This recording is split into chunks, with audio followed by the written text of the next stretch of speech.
इस प्रतियोगिता में उपस्थित जितने छात्र छात्राएं हैं सबको मैं धन्यवाद देता हूं कि आप लोग अपना कीमती समय निकाल करके इस आयोजन को सफल बनाने में हम लोग का बहुत बड़ा सहयोग किए। और इस प्रतियोगिता में हमारे मुख्य अतिथि हमारे आदरणीय गुरुजी दिवाकर बाबा, उपस्थित बड़े भैया ग्राम प्रधान राजेश यादव जी, पिंटू सिंह जी, साथी मित्र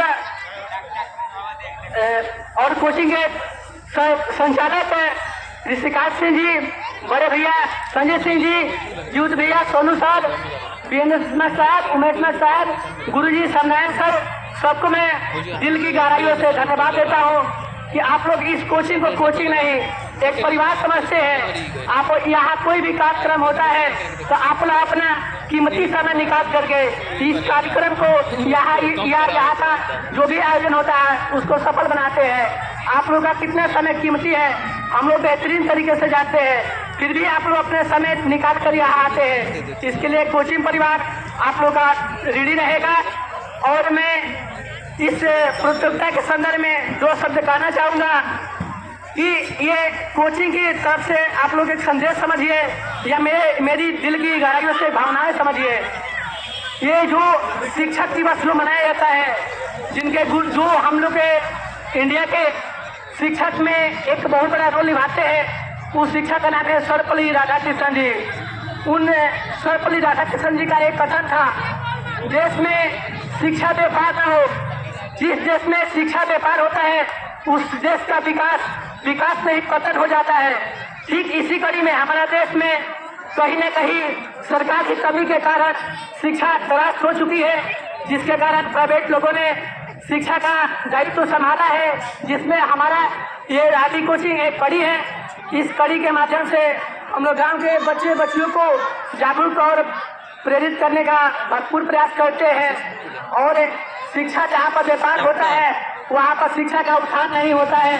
इसलिए हम लोगों ने आरटी कोचिंग के माध्यम से यहाँ के पिछड़े बच्चों को, शोषित बच्चों को, यहाँ देखा जाए तो हम लोग शिक्षा के क्षेत्र में बहुत हम लोग गाँव पिछड़ा हुआ है। कोई विद्यालय भी नहीं है, कोई इंटर कॉलेज भी नहीं है, अच्छा कॉलेज भी नहीं है, विद्यालय तो दूर की बात है, यहाँ ढंग की व्यवस्थाएं भी नहीं है।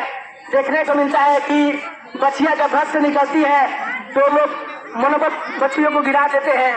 रास्ते में बच्चियों को कई परेशानियां सहना पड़ता है। ये बातें अपने हम बड़ी से कई लोगों से बताते हैं कि देखिए हमारे गांव में आज भी बच्चियां जब घर से कोचिंग से चल के आती है या कोचिंग जाती आती है, रास्ते में कई यातनाएं सहना पड़ता है, उसके बाद भी यहाँ बच्चियां आ जगह पड़ती है। इतना कष्ट झेल करके हम लोग कोचिंग चलाते हैं, कई मुसीबतों का सामना करते हैं, कई सामाजिक कुरीतियों को हम लोग झेलते हैं, तब जाकर हम लोग कोचिंग चलाते हैं। कोचिंग चलाने का उद्देश्य ये नहीं है कि हम लोग पैसा कमा ले। हम लोग BA MA सब कुछ करके बैठे ही। हम लोग चाहे तो बलिया में भी अच्छा ही कॉलेज में पढ़ा सकते हैं, हम लोग चाहे तो रौटी में भी अच्छा से पढ़ा सकते हैं, लेकिन हम लोग का सपना नहीं, एक लक्ष्य है कि जहाँ पर जब तक घर का विकास न हो तो समाज का विकास कैसे होगा। तो हमारे गांव का विकास हो, यही पहला लक्ष्य है। पैसा तो कभी भी कमाया जा सकता है, शिक्षा तो कभी भी दिया जा सकता है, लेकिन अपने घर के समाज को, बच्चों को शिक्षित करें, यही इस संस्था का लक्ष्य है। जो हमारे साथी शिक्षक है ऋषिकांत सिंह जी, MSc किए हैं, ये चाहे तो बलिया किसी भी कॉलेज में अच्छे से पढ़ा सकते हैं, अच्छा खासा पैसा से कमा सकते हैं, योग्यता भरपूर है। MSc यानी इंग्लिश से MSc के किसी भी कॉलेज में जाकर पढ़ा सकते हैं। बट हम लोगों ने कई कुरीतियां देखते हुए गांव को सुधारने का प्रयास करे हैं। इसमें हमारे कई साथीगण, कई अभिभावक लोग, कई पिता तुल्य बड़े भाई लोग हम लोग का तन मन से साथ देते हैं। इन लोगों को हम हाथ जोड़ के आभार व्यक्त करते हैं। इसी कड़ी में मैं एक सब ये कहना चाहूँगा कि ये प्रतियोगिता होता है तो कुछ टीचरों के